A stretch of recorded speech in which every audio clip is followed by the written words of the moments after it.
अस्सलाम वालेकुम friends, welcome back to top smarties drama serial Inteha, जिसकी आज हम फोर्थ लास्ट एपिसोड का रिव्यू करने जा रहे हैं। ये ड्रामा बहुत जल्द वाइंड अप होने वाला है और इसमें अब सब कुछ क्लियर हो जाएगा। नवीद, जिसने अरूसा की बात पर यकीन नहीं किया, फरहान के साथ उसके रिश्ते को इतना तूल दिया, इतना गलत समझा कि उसको रात के अंधेरे में घर से निकाल दिया।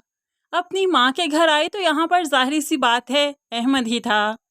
अहमद, जो कि अरूसा की फ़ौरन ही तबीयत ख़राब हो गई, तो अहमद ही था जो कि उसे हॉस्पिटल लाया। उसकी प्रेगनेंसी में काफ़ी कॉम्प्लिकेशंस आ रहे हैं, जो कि डॉक्टर सिर्फ हस्बैंड से ही डिस्कस करना चाहती है, किसी और से नहीं। तभी तो अहमद की जैसे तैसे कॉल असद को लग ही गई और बता देता है कि अरूसा आप ही जब आई थी बहुत घबराई हुई थी, अभी तक कोई बात तो नहीं की, लेकिन फ़ौरन ही बेहोश हो गई। पता नहीं ऐसा क्या हुआ कि उन्हें सफाई का भी मौका नहीं दिया गया वहाँ पर। तो असद जल्दी से पैकिंग करता है। अहमद, तुम संभालो अरूसा को, मैं बस कुछ ही वक्त में पहुँच जाऊँगा, प्लीज़ उसका ख्याल रखना। अब असद भी परेशान है और अहमद भी, क्योंकि अरूसा की तबीयत वक्त बे वक्त बदलती जा रही है और ज़्यादा क्रिटिकल होती जा रही है। दूसरी तरफ नवीद को ज़रा भी शर्मिंदगी नहीं कि उसने क्या किया, बल्कि वो तो सीना तान कर चल रहा है कि उसने अरूसा को बेनकाब कर दिया। ये तो वक्त ही बताएगा कि कौन कैसा है। सज्जल, जो कि अपना बिजनेस चला रही थी, पहली बार जब प्रॉफिट हुआ तो फरीदा बेगम का दिल जीतने के लिए उसके लिए सोने का कंगन ले आई। माँ को तो झूठे मुंह कुछ भी नहीं दिया, लेकिन फरीदा बेगम के लिए सोने का कंगन ले आई। आर्टिफिशियल कंगन के ऊपर सोने का पानी चढ़ाकर फहद की माँ को इम्प्रेस किया जा रहा है। आंटी, ये गिफ्ट आपके लिए लाई हूँ और आपको इसे कबूल करना होगा। फरीदा बेगम तो खिल उठी, इतना महंगा सोने का कंगन, क्या तुम वाकई मेरे लिए लाई हो?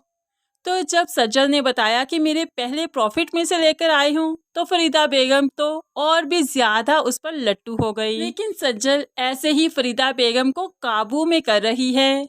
तो दूसरी तरफ आखिरकार असद भी अरूसा के पास पहुंच गया, जो कि अब मरने किनारे पहुंच चुकी है, क्योंकि उसकी बहुत बुरी कंडीशन है। लेकिन है, अरूसा को कुछ भी नहीं होगा। लेकिन इस क्रिटिकल सिचुएशन में वो असद को सब कुछ बताती है कि किस तरह से सज्जल ने और नशीन आंटी ने फरहान को पैसे देकर उसकी ज़िंदगी बर्बाद करना चाही। वो फरहान से मिलने गई थी, उसे समझाने गई थी, तो फरहान ने भी इकरार किया कि सब कुछ सज्जल कर रही है। और ऐसे में नवीद भाई ने पिक्चर्स दे दी।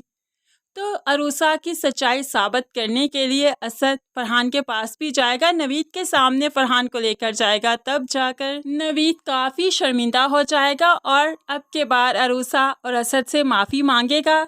इनकी सारी नाराज़गियाँ ख़त्म हो जाएंगी, क्योंकि ड्रामा अपने एंडिंग पॉइंट पर पहुंच चुका है। इसलिए नाराज़गियों को ज़्यादा लटकाया नहीं जाएगा, बल्कि अब तो अनम को भी एहसास जो दिलवाया रूसा ने कि उसे फ़ाहद के पास जाना चाहिए, तो अनम भी अपनी अना तोड़कर फ़ाहद के पास जाएगी। और जाहिर सी बात है, जब अनम चली जाएगी तो फ़ाहद की नाराज़गी भी रेज़ा रेज़ा हो जाएगी। अपने बच्चे की खुशी में, अनम के वापस आने की खुशी में, वो तो सज्जल को ठोकर मार देगा और उसे धुतकार देगा। सज्जल की हकीकत बहुत जल्द अहमद, उसका अपना भाई, सबके सामने लेकर आएगा।